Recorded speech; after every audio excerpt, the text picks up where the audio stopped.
સાહેબ તમને ખબર છે આ સેક્યુલરિઝમની બધી વાતો ચાલે છે તો ખાલી ભારતમાં જે કહેવાય છે કે એક પ્રજા આપણા મિત્રો કે ખાલી ભારતના મુસ્લિમો નથી ઈચ્છતા કે મોદીજી આવે, પાકિસ્તાનના લોકો પણ ઈચ્છે છે કે મોદીજી આવે.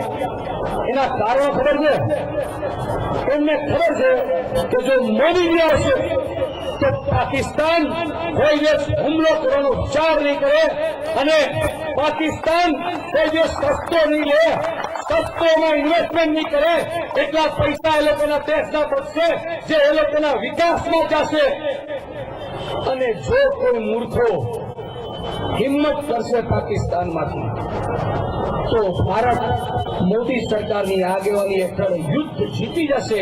પાકિસ્તાન પાછો હિન્દુસ્તાનનો ભાગ થશે અને મોદી સરકારની અંદર જેમ હિન્દુસ્તાનનો વિકાસ થશે એમાં પાકિસ્તાનનો થઈ જશે.